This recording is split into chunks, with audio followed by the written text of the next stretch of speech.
There's a guy that's been big in this area. His name is Reyes Lopez Tiarina. He died in 2015. Thank God. You know, I was like, please, something good about the dead. Good, he's dead. He was a big advocate of Hispanic rights in the Treaty of Guadalupe and trying to get all the land back for the heirs and so forth. He went into Arizona at one point with his followers, and they bought, I'm thinking 1,400 acres or 1,000 acres for a little bit of money, and they lived in mud huts and under cars and stuff like that, and to build themselves up, okay? Or you look at the Aztecs down in Mexico City, where they became, the Aztecs became so powerful. If you look at all those kinds of things, most of those people started with nothing. So Reyes Tiarina was a patron saint of this area. But oh my God. But what he did, it makes him saint. What the gringos are doing on the prairie makes him vile. How do you do that? It's like with me, and I was talking to somebody earlier today. I was saying, here we have an opportunity in this county to actually, we should be helping these people like Chloe and these people, and helping them to understand more about building recycled houses and tiny houses and rocket stoves and how to make smaller carbon footprints and all that kind of stuff.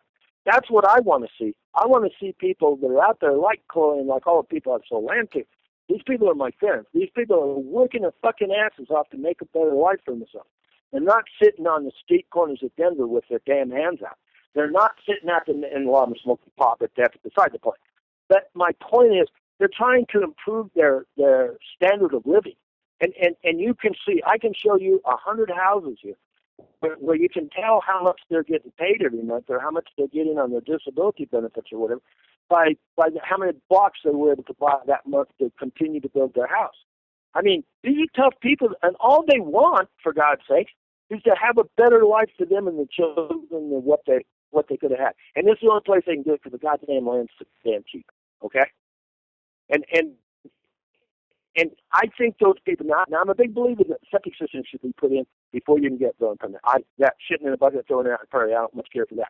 But once you put that septic system in, if it takes you 200 years to get that house built, that should be okay, because guess what?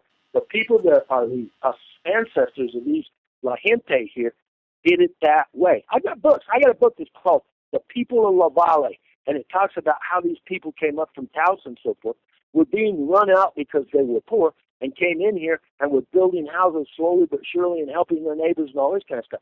This is what this county's been since they first non-Indian came into this damn county, for God's sake. This is exactly the same thing.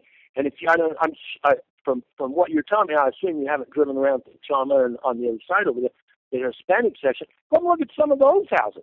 My God, they're adobes that are falling down. They've got tarps on the roof and stuff like this. I mean, well, yeah, that's a good point. I've seen San Ignacio, I've seen Garcia, New Mexico. I've seen those areas where it looks like, something from 100 years ago. It basically feels haunted, to be honest with you. And some people don't believe in that stuff. They feel like ghost towns, like they've been abandoned and left for shit, and no one's doing anything with it. And I don't even know why they even bother to call San Ignacio town. There's nothing there. And so that's something I thought was... I know it. Yeah. You're right. You go down to Garcia. If you're down at Garcia, you're in Romeo.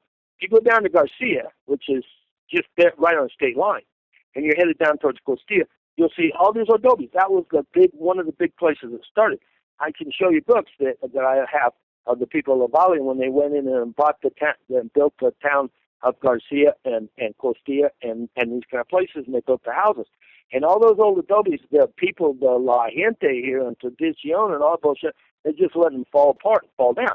If you had those houses in Taos and you restored it, you'd be looking at millions of dollars, okay?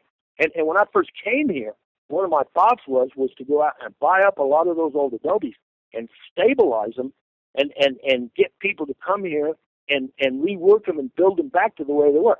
There's a place in Mexico called Alamos, and it's going to be, I'll try to make it as short as possible. And this place was a back in the days of the conquistadors, it was a big tin mine, and they just treated the Indians like shit, like slaves. And they built these great houses. The problem is they didn't put the well. They didn't surround their well with wall. So the Indians captured the well one night. If you own the well, you own the whole shooting match. And these people left, and those houses fell into disrepair. Back in the 50s, a guy named Rick Torn, who's the actor out of Los Angeles, was down that area probably looking for mushrooms, if you know anything about him. And he came across this place, this Alamos.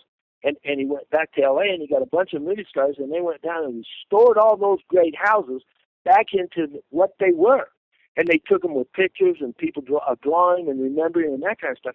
And now you can go into that town, and there's a guy there sitting on the plaza, and for a few pesos, he'll take you around inside the houses and show you all this restored magnificence.